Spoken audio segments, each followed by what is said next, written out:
Welcome to Aishwarya academy. இன்னைக்கு நம்ம என்ன பார்க்க போகிறோம் அப்படின்னா, புணர்ச்சியில் வந்துட்டு ரெண்டாவது ஃபஸ்ட்டு வந்துட்டு நிலைமொழி வச்சு ரெண்டாக பிரிச்சுருந்துருப்போம். இன்றைக்கி என்ன பார்க்க போகிறோம் அப்படின்னா, வறுமொழியை வச்சு வந்துட்டு ரெண்டு வகையாக பிரிப்போம். அதை பார்க்கலாம். ஃபஸ்ட்டு புணர்ச்சி அப்படின்னா நமக்கு தெரியும் என்னது அப்படின்னா, நிலைமொழியும் வறுமொழியும் சேர்ந்தாதான் அதுக்கு பேர் என்னது அப்படின்னா புணர்ச்சி அப்படின்னு சொல்லுவாங்க. சரியா? நிலைமொழியை பொறுத்து வந்துட்டு ரெண்டு வகையாக பிரிப்பாங்க, வறுமொழியை பொறுத்து வந்துட்டு ரெண்டு வகையாக பிரிப்பாங்க. நிலைமொழியில் எப்படி பிரிப்பாங்க அப்படின்னா, உயிரீரு மெய்யீரு அப்படின்னு பிரிப்பாங்க. சரியா? நம்ம போன வகுப்புலேயே பார்த்துட்டோம். உயிரீரு அப்படின்னா நிலைமொழியோட இறுதி எழுத்து என்னவா இருக்கணும் அப்படின்னா உயிரெழுத்தாக இருக்கணும்.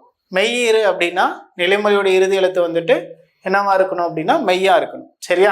இப்போ வறுமொழியை பொறுத்து வந்துட்டு ரெண்டா பிரிக்கிறாங்க. என்னது அப்படின்னா உயிர் முதல் மெய் முதல் அப்படின்னு சொல்லுவாங்க. நம்ம ஈரு அப்படின்னா ஈற்று எழுத்து அப்படின்னா கடைசி எழுத்து. எதோட கடைசி எழுத்துனா நிலைமொழியோடைய கடைசி எழுத்து பார்க்கணும்.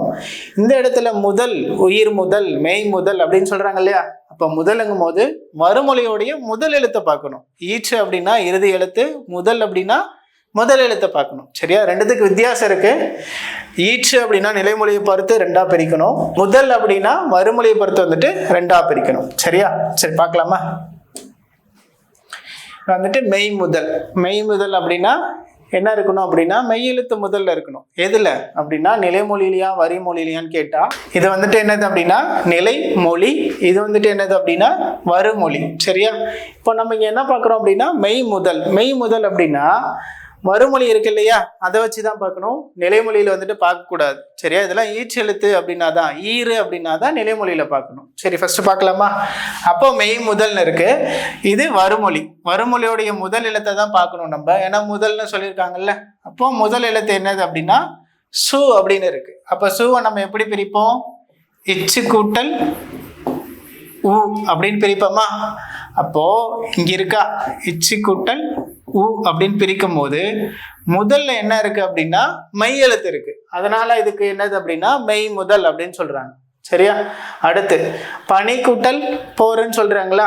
இப்ப நம்ம பாக்குறது என்னது அப்படின்னா மெய் முதல் தான் பார்த்துட்டு இருக்கோம். இப்ப மெய் முதல்ங்கிறது எதுல பார்க்கணும் அப்படின்னா வறுமொழியில தான் பார்க்கணும். அப்போ வறுமொழியில போருன்னு இருக்கா, முதல் எழுத்து என்னது அப்படின்னா போ. இப்போ போவை எப்படி பிரிப்போம்? இப்பு கூட்டல் ஓ அப்படின்னு பிரிப்போம். சரியா? இப்பு கூட்டல் ஓன்னு பிரிப்போம். அப்போ முதல் எழுத்து என்னது அப்படின்னா மெய் எழுத்தாக இருக்கு. அப்போ மெய் எழுத்து வந்துச்சுன்னா அதுக்கு பேர் என்னது மெய் முதல் அப்படின்னு சொல்லுவோம். அடுத்து திணை கூட்டல் துணைன்னு இருக்கா? இப்போ மெய் முதல்ங்கிறதுனால வறுமொழியோடைய முதல் எழுத்து பார்ப்போம். தூவை எப்படி பிரிப்போம் அப்படின்னா இத்து கூட்டல் ஊ அப்படின்னு பிரிப்போம். அப்படி பிரிக்கும் போது முதல் எழுத்து என்னவா இருக்கு அப்படின்னா மெய் எழுத்தா இருக்கு. அதனால என்ன சொல்லுவோம் அப்படின்னா இது மெய் முதல்னு சொல்லுவோம். சரியா? சரி, அடுத்து வந்துட்டு உயிர் முதல் அப்படிங்கிறது எப்படி இருக்குன்னு பார்க்கலாம். முதல்னாவே எதுல தான் பார்க்கணும் அப்படின்னா வறுமொழியில பார்க்கணும். ஈரு அப்படின்னா எதுல பார்க்கணும்னா நிலைமொழியில பார்க்கணும். சரியா? இப்போ நம்ம முதல் பார்த்துட்டு இருக்கோம், இந்த சைடு எதுவுமே பார்க்க வேணாம், ஏன்னா இது எல்லாமே என்னது நிலைமொழி. இப்போ வறுமொழியில வந்துட்டு ஃபர்ஸ்ட் இருக்கு பாருங்க, பால் கூட்டல் ஆடைன்னு இருக்கா? அப்போ வறுமொழியுடைய முதல் எழுத்து என்னவா இருக்கு? ஆடை. அப்போ ஆங்கிறது என்னது உயிர் எழுத்து. அப்போ இது என்னது அப்படின்னா உயிர் முதல் அப்படின்னு சொல்லுவாங்க. அடுத்து மலர் கூட்டல் அடின்னு இருக்கா? அப்போ அடி. அடிங்கிறதுல வந்துட்டு என்ன சொல்லுவோம் அப்படின்னா வறுமொழின்னு சொல்லுவோம். அதோடைய முதல் எழுத்து என்னன்னா குறில் அ. சரியா? அடுத்து கனல் கூட்டல் எரி அப்படின்னு இருக்கா?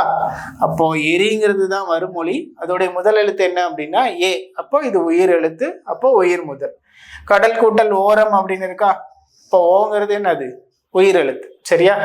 இப்போ இதுல இருந்து கொஸ்டின் கேட்டிருக்காங்க, போன குரூப் 4லயும் கேட்டிருக்காங்க, அதுக்கு முந்தான குரூப் 4லயும் கேட்டிருக்காங்க. சரியா? இப்போ நிலைமொழியும் வறுமொழியும் சேர்ந்தாதான் என்ன சொல்லுவோம் அப்படின்னா புணர்ச்சின்னு சொல்லுவோம். அது ரெண்டா பிரிக்கிறாங்க. நிலைமொழியை பொறுத்து 2, வறுமொழியை பொறுத்து வந்துட்டு 2. இது மட்டும் ஞாபகம் இருந்தா போதும். எப்படி அப்படின்னா ஈரு அப்படின்னா என்ன அர்த்தம் அப்படின்னா நிலைமொழியில பார்க்கணும். முதல் அப்படின்னா எதுல பார்க்கணும் அப்படின்னா வறுமொழியோடைய முதல் எழுத்து பார்க்கணும். சரியா? அடுத்த கிளாஸ்ல வந்துட்டு புணர்ச்சி விதிகளை பொறுத்து நம்ம வந்துட்டு வகுப்புகள் பார்க்கலாம். நன்றி.